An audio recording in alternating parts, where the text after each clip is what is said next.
ዝጠቅም ተቃውሞ ስለዚህ የለ ዕሱብ ሓሱስ አንጻር ህዝቡ አንጻር መንግስቱ ደው ዝብል ብቁፅር ጻብዕ ዝቁፅር ስለዚህ ይሰአን ዘገርም ነገር ከዓ ስለዚህ ኮነ ክሳብ እዛ ሰዓት እዚኣ ኣይተጨነቕናሉን ኣይንጭነቐሉን መንግስቲ ኤርትራ ክንግልብጦ ኢና ንህዝቢ ኤርትራ ኸነንበርክኾ ኢና ምስ ተባሃለ ተዓጠቕ ተሰለፍ ተባሂሉ ካበይ ዓዱ ኣብ መቐራቕሮ ተሸኩሉ ዝነበረ ከይተረፈ ዕድል ተረኺቡ ተባሂሉ ንአዲስ አበባን ንመቐለን ዘይተጓየየ ኣይረኣናን ካብኡ ያይ ሰረገላ ተሰቂሉ ኣስመራ ኣትዩ መንግስቲ ክተክል ማለት ወያነ ምስ ኣለየት ሪኢና ኢና ብዙሕ ካ ሪኢና ስለ ዝኾና በዚ ነዚ ብዙሕ ንጭነቕ ኣይኮነን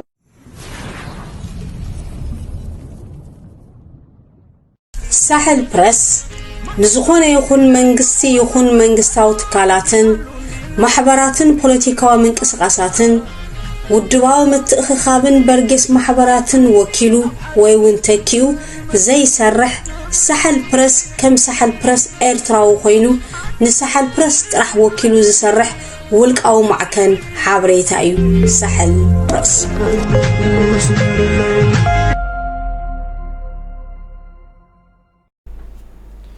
ክቡራት እተኸታተልትና ንሎሚ ሒዘልኩም መጽሔት ዘለኹ ህዝቢ ኤርትራ ብዕልክ ግንዘቦ ዝግባእ ሸርሕታት ስርዓት አዲስ አበባ ኣብ ልዕሊ ሃገረ ኤርትራ ዝብል ኮይኑ ካብ ቅዱሳት ተጸናጽንቲ እከይ ውዲታት ወያነ ዝብል ብሓባር ንከታተል ነዚ ጽሑፍ እዚ ደጊምና ድሕሪ 13 ዓመት ነቲ ብጽሑፍ ቀሪቡ ዝነበረ ትሕዝቶ ብድምፂ ኣብ ነቕርበሉ ዘለና ዓመት 2025 ሓድሽ ምህዞ ከም ዝሃንደሱ ኮራኹር ገናዞን ዳራዞን ዓሳክር ናይ ዝዓበደት ጃንዳን ሕንፅያት ተኾልኮልቲ ቆልዓ በሻሻ ኣብ ሃድን ከም ዝፈሸለ ሙርኡይ ፍሹል ሃዳናይ ኣብ ክንዲ ብውሽጣዊ መንፈሶም ብቆለ ናይቶም ነዳሕቶም ዝንቀሳቐሱ ሰብ ከርበን ዲነን ሎሚ ተሓዚያ ክትረቅሕ ሓርደሮ ከም ዝተዓጥነት ቅርጽ ትኸብዲ ተሓስትና ልኡኻት ጎይቶት ገናዞ ዝኾኑ ጠባሓው መልእኽተኛታት ጸሓፍን ደራስን መጽሓፍ ማይክ ሩቤን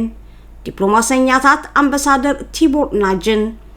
አምባሳደር ፒተር ፎመን በጉዳይ ሀገር ኤርትራ በብራሪያ ጽሑፍ ጽሒፎም ኢልካስ መንግስት ኤርትራ ካብ ሕጃብ ቅዒዩ ፕሬዝዳንት ኢሳያስ አፈወርቂ እዚ ዓመት መባልዕቲ ኮነተን ኣይወጻኒዩ ተባሂሉ ኣብ ዝገዓረሉ ዘሎ ወቅተን በተሓደ መዳይካ ዘይበሰሉ ተልመደን ፖለቲከኛታት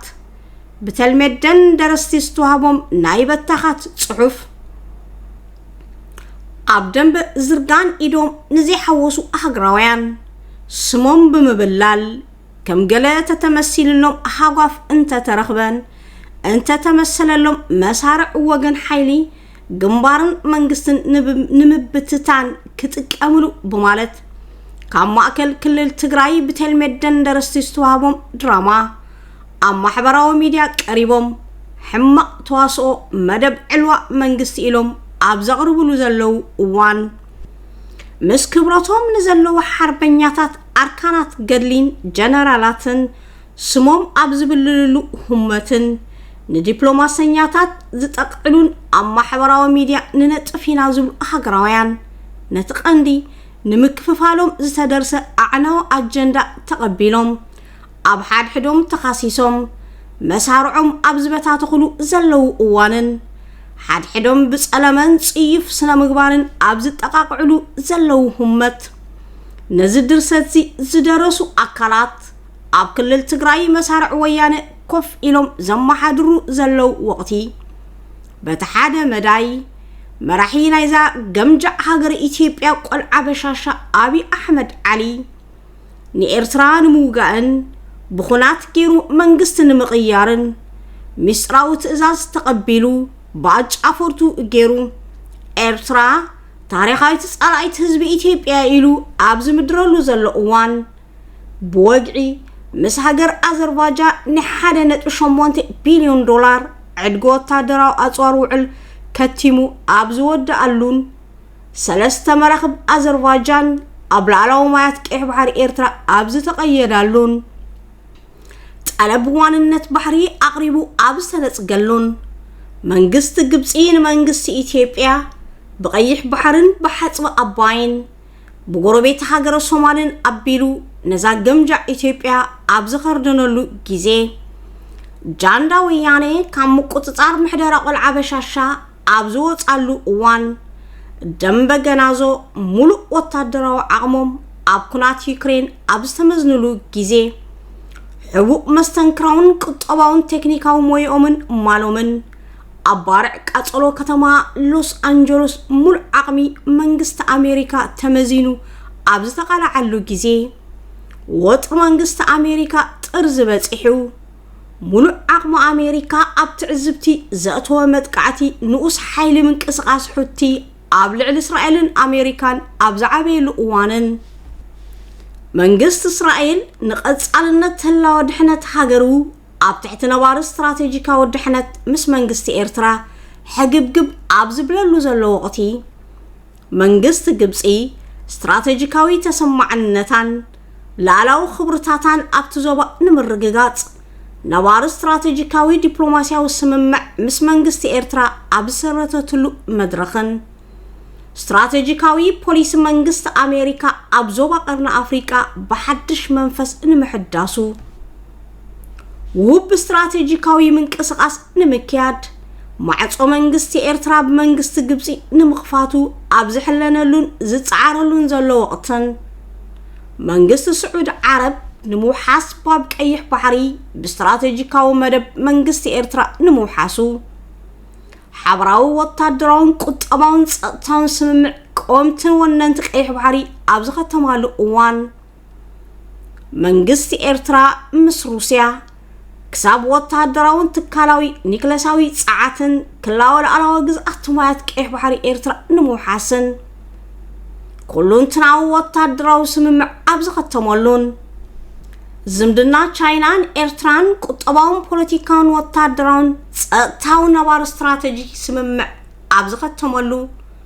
مس إيطاليا اب قطباون صطاون بوليتيكان ጉዳያት ንዝተበጽሐ ናይ 10 ዓመት ዝኸይድ ስትራቴጂካዊ ስምምዓትን ንናይ ካሕሳ ኩነታት ዝካየድ ዘሎ ዝርርባትን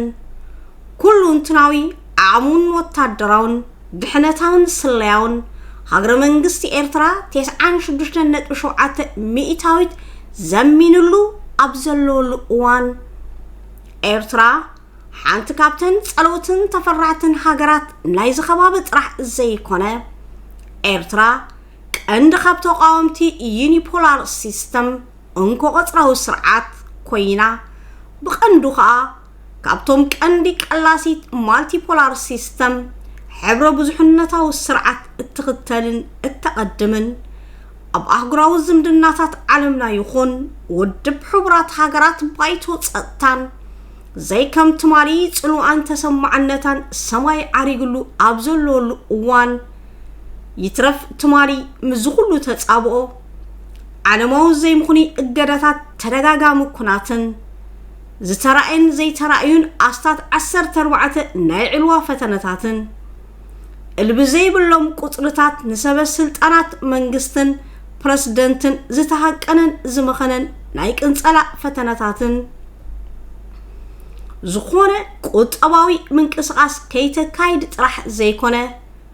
اتي أبلع لزخونة هاجر زي تخايدة ناي سويفت اقدا مسرح أبزبانا الناس حي انكلو منقسطاخ ودق زي كالي حيال إيرترا لومي بصحفن كاربان عطانن اندات كخو حانجا منجي زحبرو فناجل عتيروم بون الناس تيو ويك زتا حنقت أفايتوتات حقيفهم قاليوم ناي قدام منقستي قاليوم النخب هرورو منجست خجلبت زرعيوم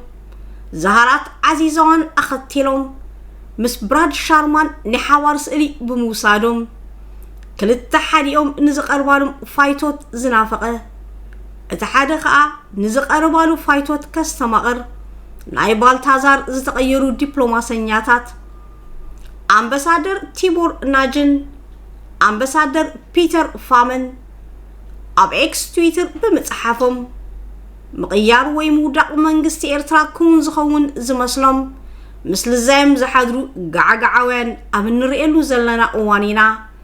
نتي او عامد كلتشن 10 منغست مقيار توايلو زتخايده كاي تبقسن كلو زبرعانه مخون من قسقاس نزنبر هواهو نتي اب عامد كلتشن 10 زفصم جنا اب عامد كلتشن 10 نايزي تقالع وطن سرحيت بزرزر كنقربلكم انكلغنا نزوم حلامو سبعن قرتناخا اتحيزوهم زلو زي فتح حلمي منغستن جنبار منغستي إرترا وطرو فاتحو كم زرقاقصو نمرقاقات ناب صعب تحستو كنسقاقركم كاتسئلنا نامولو تحستو تعف مقلع عمد كلتشحن 10 نقربلكم حزبي إرترا بعلق جنزبو زقبا شرحتات سرعة أديس أبابا بعلى هاجر إيرترا سنكسار محلقاتاتون كاب قدوسات تتعنات انتي اكي وريتات ويانه كدمي نابطلق زبال الزرزر حابريتا مقتاونا أقدمنا نزو صحف زي كن صحف زدرخنا سعابي قداي فلي علامان حبو زعمان هالينا زي كونه اتات مالي أبزكايدنا حارنتاو تقادلون زخدنايو 3 ولدو زوسد قدلاو قعزونان إيرترا خوينا نختكبر زغفلنايو مسواتي هزبنا كم هزب متن زحالفو سكياتن تدرارابي سنسلتاو قفعتاتن كم وصيتو خا نتا زيت ندل إيرسايت زنق بانديرا أبقد معلم هاقراو مننتون إيرتراو خبرتاتون نموحاس تمالي نزجمورو قعزو أبلوم خوينو نتصبحون بزي عرفتي زقعزلو أبزلو لقوانن كيزين كابكالي قرحنتن حضور بوليتيكاو حساباتن تبقيسنا وي دما نيرتراو هاقراو منغستن كم سرعات متن نمدحانون هلاو إن مقتصال تنفاس نمسكوعن حايل نمهابن زي كونه كم منغستون هاقراو منغستي إيرترا كم إيرتراو هاقراو منغست متن سلزي حانكسه دقافن تقبارن زلالي كونان سلازو خونه سرعات أديس آبا أبلع هاقر إيرترا نزوطونو بوليتيكاون وطادراون سلياون شرحتات نايتات أبو محلقاتاتون أبلع هاقرن هزبن إيرترا نولدات زقصل حادقنيا استراتيجيكاوي وطناتو ناب هزبن هاقرن إيرترا نمقلعن بحبراو رديتن حبراو إيرتراو قالسن ندحنت كبرت هاقر إيرترا نمكيادن زعلنا إيو بمسارتو أو هاقرنا إيرترا لو تخمزلينا لعلينا تفلتون تقبلون قداي مخانو زد أراطر يبلنان تراح زي كونه لوتي نسلازد لناقن نأن حتون أنبهقون لوتي ديمقراسي فتحن سلامن حرنتن مرقان مرقات مخبار سبقاو مسلاتن محلاو جزءات حقن مصنع العلاو هاقر إيرتران هزبان كابانا نابانا بأنا مخانو آمينا النخدو قعزو حرنتاو قال سنبر إيدو بزحبت أنا يكاربا قربيت يخون ببترن كاروتن زدنادن زمناو بارنتاو من محدار حدش مجزاتي نخنك قبل نايروح بعال شافو دولا لو تخمس عنا إلنا كسادنا أدينا زقوانا بحنح سلازي بلنا كما فلمتو بإيتيبيا قبل عليل علاو هاقر إيرترا زقنع تتابع سقومتات عشان بايدو حجي سفح مربب الرخيبنا بقدمون مرحنات هزبا حارنت تقراي قبل على هاقراو العلاو إيرتراوي مننت نتصور مرقت كم زي نبرو زحبر مزاقبتي قلوت زقبرو يمسلنا زيادة نايزي مسارتاو نتبي مرتعو خا ናይቲ ማሪና ህዝባዊ ወያነ ሓርነት ትግራይ ቦምበር ዝነበረ ነፍሴር መለስ ዜናዊ ኣብ 1990 ምስ ሓደ ኣባል CIA ዝኾነ ኣሜሪካዊ ፖል ቢሄንዘ ዘካየዱ ቃለ መሕተት እኹል መርትዑ እዩ ንዝያዳ ንዝስዕብ ንመልከት ድሕሪ ኩናት 1998 ክሳብ 2010 ዝነበረ ኩነታት እዋኑ ዝሓለፈ ሓበሬታ ብምዃኑ ናብ ዝርዝራቱ ኣቲና ግዜኹም ክንውድእ ስለዘይንደሊ ሓበሬታናን ሰንሰለታዊ ምትእስሳር ናይ ተእኩብ ተጻብኦታት ስእሊ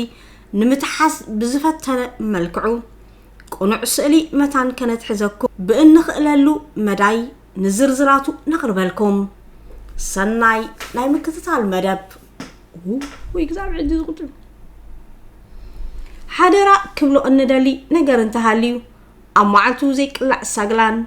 ብማዕፂድ ዘይጉና መሸላን ስለዘየለ ዕላማ መልእኽትና ከም ኤርትራውያን ሃገራውያን መጠን ኤርትራዊ ሃገራዊ ክብርታትን ላላዊ ህዝብን ሃገርን ኤርትራ ንምውሓስን ንምድሓንን ዝዓለመ ዳንበር ንተረኽቡ ዕለት 21 ጥሪ 2013 ይኹን ኣለዉ ንዝበሃሉ ተቃወምቲ ሕብሪ ንምልካይን ንመንግስቲ ኤርትራ ንምፅባቕን ንምድሓንን ዝዓለመ ዘይኮነ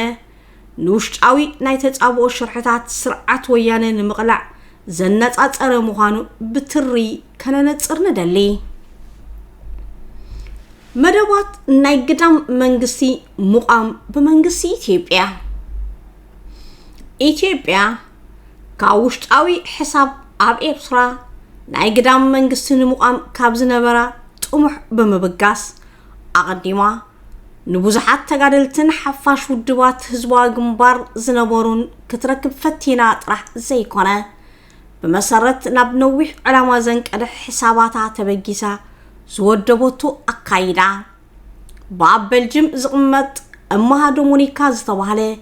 ኣብ 1977 ኣብ ቀዳማይ ውድባዊ ጉባኤ ህዝባዊ ግንባር ሓርነት ኤርትራ ተሳቲፉ ዝነበረያ መደባታ ከተተግብር ጀሚራ በመጀመሪያ እማሃ ዶሞኒካ መንዩ እማሃ ዶሞኒካ ቀንዲ ሽሙ ኣማሃፄን ተክለሰንበት ዝበሃል ኮይኑ ኣብ ኣስመራ ተወሊዱ ዝዓበየን ቀዳማይን ካልኣይን ደረጃ ትምህርቱ ኣብ ኣስመራ ድሕሪ ምውድኡን ብደረጃ ዩኒቨርሲቲ ትምህርቱ ንምቕጻል ናብ ኣዲስ ኣበባ ዝኸደን ኣብ ኣዲስ ኣበባ ትምህርቱ ብምቕጻል ናብ ወጻኢ ዝሰገረን እዩ እማሃ ዶሞኒካ ካብቲ ካብ ሃገር ዝወጻሉ እዋን ጀሚሩ ክሳብ 1976 ኣብ ሃገረ ፈረንሳ ዝነበረሉ እዋን ቀንዲ ተኸታሊ ስነ ሓሳብ ኢትዮጵያዊ ሃይለ ፊዳ ዝነበረን ኣብ ነጻነት ኤርትራን ሙሉ እምነት ዘይነበሮን እዩ ድሕሪ 1976 ኣብ ፈረንሳ ብዝነበሩ ናይ ህዝባዊ ግንባር ላዕለዎት ናይ ሓፋሽ ውድባት ሓለፍቲ ተወዲቡ ኣብ ቀዳማይ ውድባዊ ጉባኤ ህዝባዊ ግንባር ሓርነት ኤርትራ ድሕሪ ምስታፉን ካብ ፈረንሳ ናብ በልጅም መጺኡ ክቕመጥ ጀሚሩ ኣብ በልጅም ናይ ሕጊ ትምህርቱ ብምቕጻል ክሳብ ናይ ጥሮታ እዋን ግዚኡን ከም ኣማኻሪ ናይ ሓደ ትካል ኮይኑ ክሰርሕ ዝጸንሐ ሰብ እዩ እማሃ ዶሞኒካ ኣብ ዕድሚኡ ሙሉእ ብዝኾነ ይኹን ዋጋ ዋላ ንሓንቲ መዓልቲ ትኹን ኣብ ኤርትራ መሪሕ ኣካል ኮይኑ ንኽርአ ባህግን ድሌትን ዘለዎን ነዚ ንምትግባር ከዓ ኪኖ ህይወቱ ዝኾነ ዋጋ ብምኽፋል ሓላፍነት ክረኽበሉ ዝኽእል ባይታ ጥራሕ ንምጥጣሕ ኣብሲሉ ዝሰርሕ ሰብ እዩ እማሃ ዶሞኒካ ዳንኤል ተወልደ ኣብ ኣስመራ ተወሊዱ ዝዓበየ ኮይኑ ኣቡ ኣብ ሆላንድ ዝነብር ንጹር ትውልድ ዓዱ ዘይተፈልጠ ኣድዩ ስማ ለምለም ትበሃል ኣብ ኣስመራ ኣብ ስራሕ ቤት መስተ ተዋፊራ ዝነበረት ኢትዮጵያዊት እያ ድሕሪ ኩናት ኤርትራን ኢትዮጵያን 1998 ዳንኤል ተወልደ ኢትዮጵያዊ ምዃኑ ብምእማን ካብ ኤርትራ ናብ ኣሜሪካ ዝኣተወ ኮይኑ ኣድዩን ምስኡ ኣብ ኣሜሪካ ትነብር እያ ዳንኤል ተወልደ ሎሚ ኣብ ልዕሊ ኤርትራን ህዝባን ኩቱር ጽሊ ዘለዎ ሰብ ኣብ ርእሲ ምዃኑን ኣብ ኣስመራ ተወሊዱ ዝዓበየ ስለ ዝኾነ ጥራይ ንቋንቋ ኤርትራ ትግርኛ ላህጃን ኣዘራርባን ናይ ኣስመራ ደማምፃን ስለ ዘድምፅ ረብሓ ሃገረ ኤርትራ ኣብ ትሕቲ ምምሕዳር ረብሓ ኢትዮጵያ ምዃኑ ብምንጻር ለውጢ ካብ ኢትዮጵያ ንኽመጽእ ጥራሕ ዘይኮነ ኤርትራ ናብ ኢትዮጵያ ክትለሓቕ ድሌት ዘለዎ ኢትዮጵያዊ እዩ። ተኽለሰንበት ተኽላይ ገዲም ተጋዳላይ ናይ ተጋድሎ ሓርነት ኤርትራ ዝነበረ ኮይኑ ድሕሪ ምብትታን ተጋድሎ ሓርነት ኤርትራ ካብ ሜዳ ኤርትራ ኣብ ተጋድሎ ሓርነት ኤርትራ ሰውራዊ ባይቶ ዝበሃል ዝነበረ ጉጅለ ከም ኣባል መሪሕነት ዝነበረ በዓልቲ ቤቱ ፍሮይን ገብረ ጻድቕ ትበሃል ኮይና ሓዉ ተኸለ ብርሃን ገብረ ጻድቕ ኣባል መሪሕነት ተጋድሎ ሓርነት ኤርትራ ሰውራዊ ባይቶ ኣብ ከሰላ ዝነበረን ኣብ ከባቢ 1992 ምስ ካልኣዩ ካብ ከሰላ በህዝባዊ ግንባር ሓርነት ኤርትራ ተጨዊ ተባሂሉ ዝንገረሉን ብኸምኡ እምነት ሓፍቱ ፍሮይን ገብረ ጻድቕ ትኹን በዓል ቤታ ተኽለሰንበት ተኽላይ ኩቱር ንሕነ ምፍዳይን ድሌት ጽልእን ኣብ ልዕሊ ህዝባዊ ግንባር ዘለዎም ኮይኖም ብዝኾነ ዋጋ ንመሪሕነት ህዝባዊ ግንባር ይኹን በመንገዲ ህዝባዊ ግንባር ዝነበሩ ተጋደልቲ ንዝመጽእ ለውጢ ብመትከል ዘይቅበሉን ኣብ ጽልእ ዓለም ዝነብሩን ኮይኖም ድሕሪ ተጋድሎ ሓርነት ኤርትራ ሰውራዊ ባይቶ ምስቲ بمسفن حاجوس زمرح زنبرة ودب سلفي حزب إرترا مسمارهم أب حدا ودب متقلالهم أب تحدش سلفي حزب ديمقراطي إرترا تبايلو استتصوع ودب تغلا سنبت تغلاي أمريحنت بزي ممتو كرو مليسو زرقصون زتحدثون نعجل قلوت مربات إثيوبيان متقبار دحر زيبل أب هاجر جرمن زقمت إرتراوي عبد الرحمن طه أب سودان زعبي إرتراو خوينو بغازيت أنيت زتمرقن أقدمو أب كفلاق تشحن شدشتن بمنجست السودان التمول زنبرت مدباتا ناب إرترا زقنعت الراديو مبرق التبهال الراديو زمرح زنبرن أب تشحن شمونتن كاب سودان ناب أستراليا زمرحن حجي أب أستراليا زقمت زلون دحري ناي وعلا أخيبا حجي ناي النهدا زتبال ودب أبوان بركوينو زمرح زلئيو عبد الرحمن طه ممسرات كوميشن وعلا إثيوبيا نتقدم زوت أنتو متأخخاب بسم إرتراو محزنت دحيرو خا بسم إرتراو ديمقراسياوي كيدان زفلت متأخخاب عقبت سلزي رخبت اللوت راح زي كونه إثيوبيا أنجيها بقوقي كمرا زسرحاتو متأخخاب أبايتا زوك يونجر بزي منبارو بحدش أول عدوان السرحان كتسرح بمحلان نزوم أبلعلي أسماتهم زتتقصو مالت أمها دومونيكا دانيل تولده تخلا سنبت تخلاي فرويني قبرت صادق عبد الرحمن طه زركبوم الصبات كم أبغالات السنة رأيتو علان ديمقراطيا ولوتي إرترا إلى كم كوميشنرات بمسماي بتغلالا 53 كوميشنرات بممزاز نابسرع كتوافرهم انكلا نتي متأخخاب إرتراو ديمقراطياوي كيدان بفلايكا نهلا نايت مسفن حاجوس زركبو سلف الديمقراطي حزب إرترا بمنتصال حدا إثيوبيا تقوصاصرون كم علامة خانتي أب أوانو كتتكبرو التدلي واننت أفدق بحري نمقوصاصرن نمتكبر بهيرات كسب منتصال بزبل علامة كتكبر لازغل حدا نمدباتا بوشتاوي قانقا ززاربلا صلالوت زخونا بعلات تزورو منغست نممسرات زخل بايتا نمتطاحيا ኣብ ርእስቲ ድኹም ዝነበረ ብድሌት ህዝቢ ኤርትራ ዘይተጠርነፈ ስማዊ ምትእኽኻብ ኤርትራዊ ዲሞክራሲያዊ ኪዳን መተካእቱ ዝኸውን ብስም ኤርትራዊ ሃገራዊ ባይቶ ንዲሞክራስን ለውጥን ዝፍለጥ ምትእኽኻብ ንምምስራት ዘኽእላ መስርሕ ንምክያድ በዞም ኣብ ላዕሊ ዝተጠቕሱ 5 ሰባት ኣሰናዳእቲ ዋዕላ ንዲሞክራሲ ለውጥን 53 ኮሚሽነራት ኣቂመ ብዝብል ስያሜ ሒዛ ዝተበገሰት ኣብዚ ዋዕላ ንዲሞክራሲያዊ ለውጢ ዝተፀውዑ ኣኼበኛታት ካብተን 16 ናይ ተቃውሞ ውድባት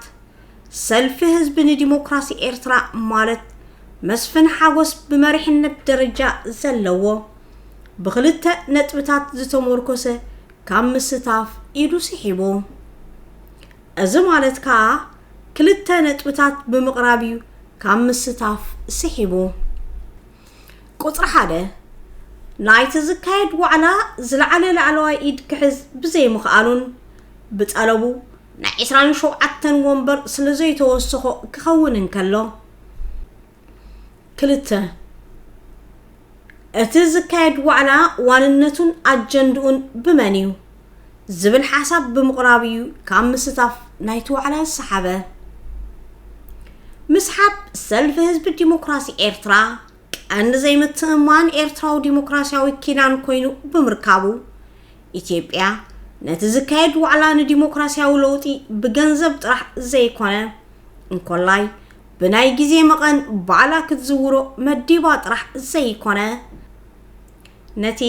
መሰረታዊ ሓድነት ተቃውሞ ንምብትታን ከም ዝንስነስ መድሃኒት ንኽጥቀመሉ ግዜ ኣይወሰደላን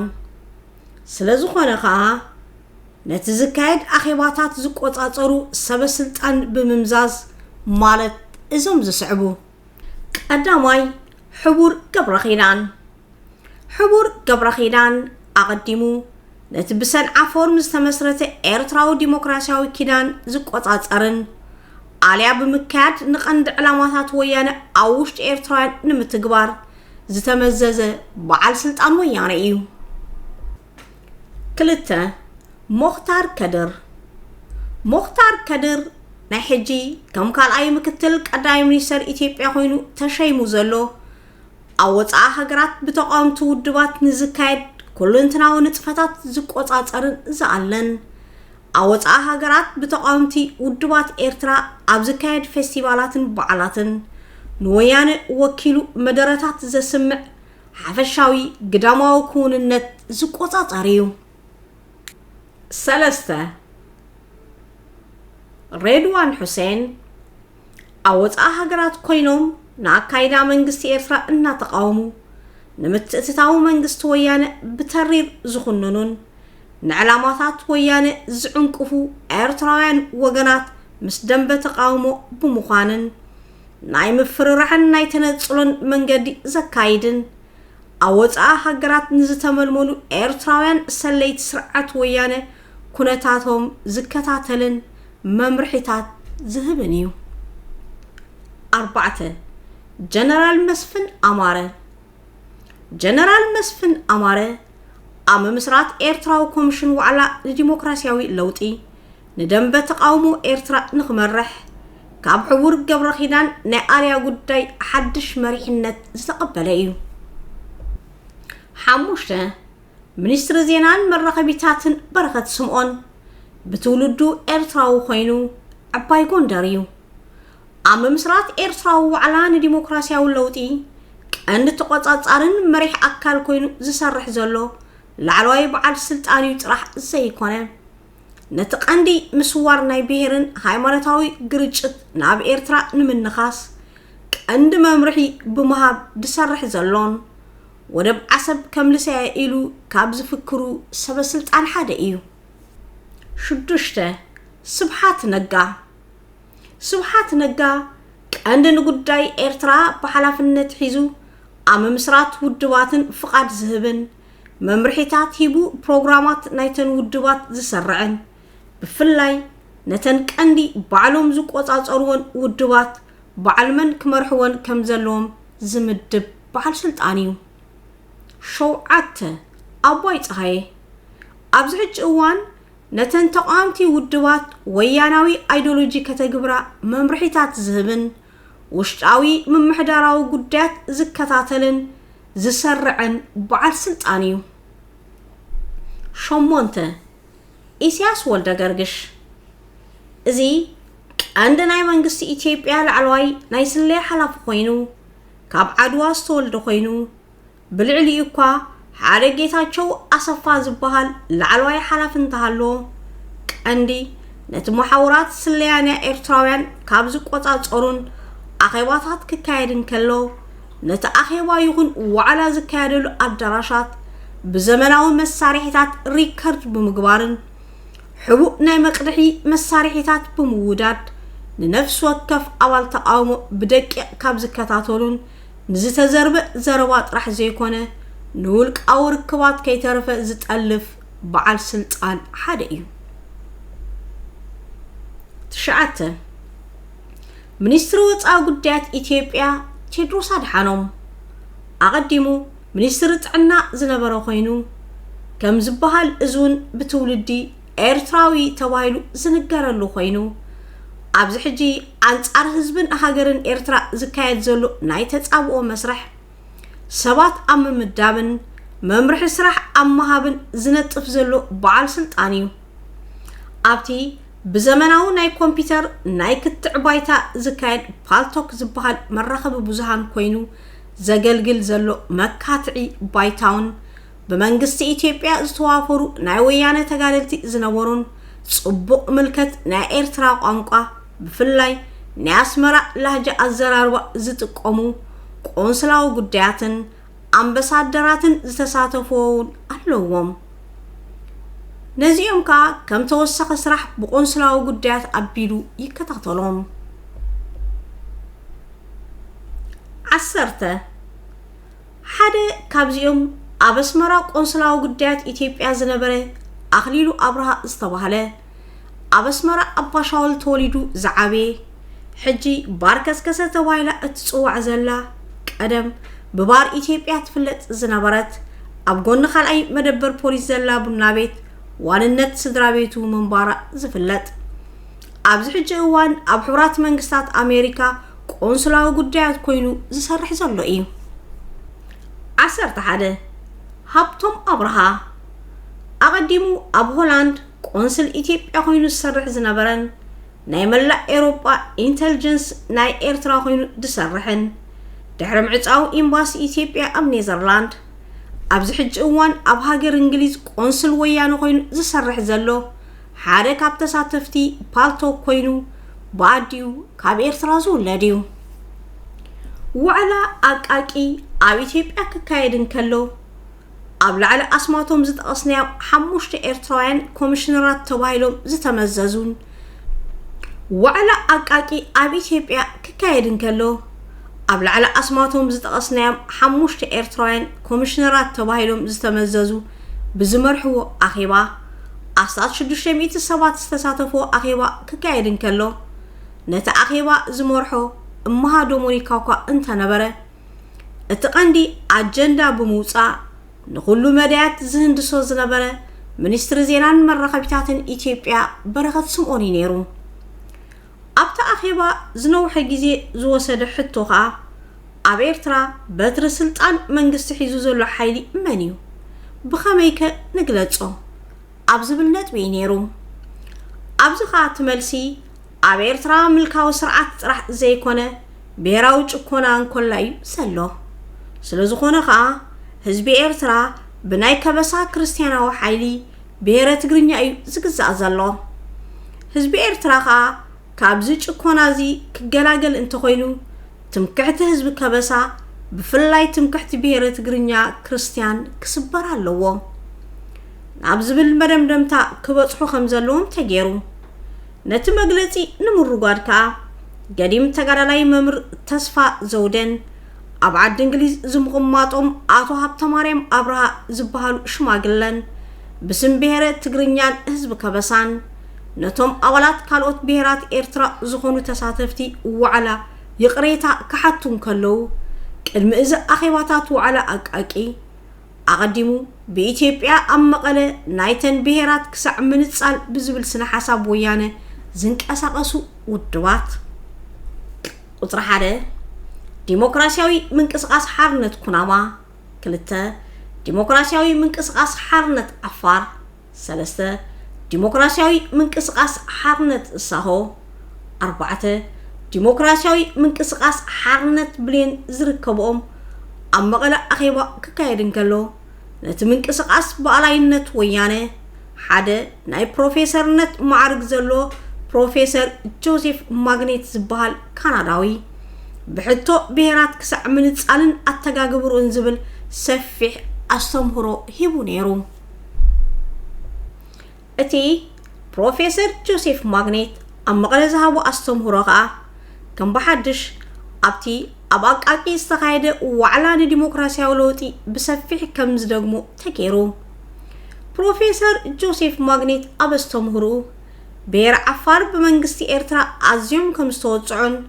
كسع مصنات عليت مالت جونوسايد يكايدلهم كمزلون كاب إرترا خنتصولوخا ناي ودب حبرات هاجرات جنيفا كونفكشن نخنتصولو حقي كمزفكرلهم إرترا بسلام نختنبابر انتو خوينا بيرات كسع من تصال بمفقاد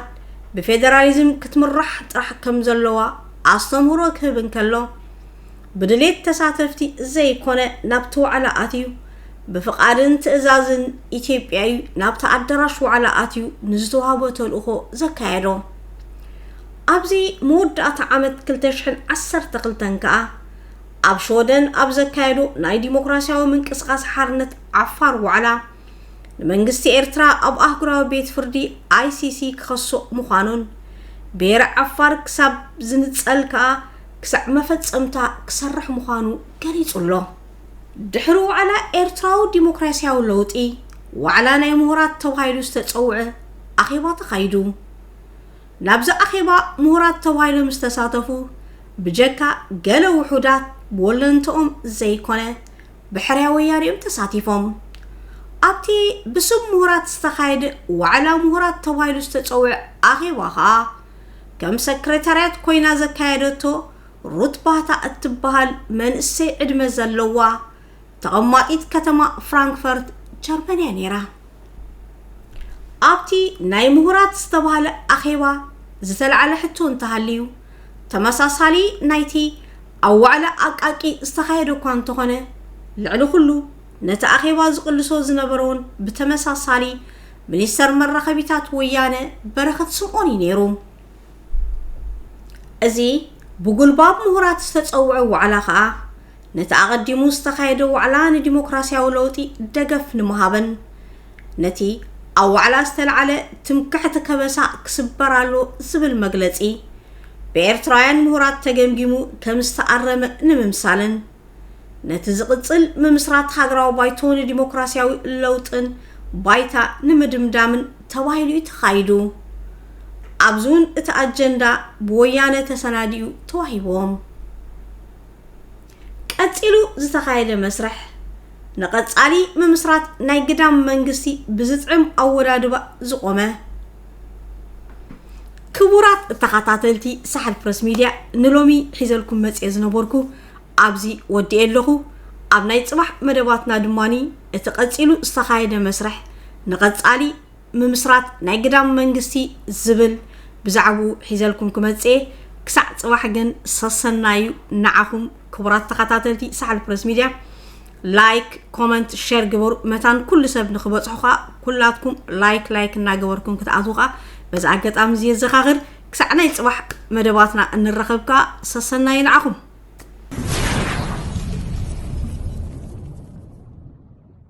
ساحل برس نزخونه يكون منغستي يكون منغستاو تكالاتن محبراتن بوليتيكاو منقسقاساتن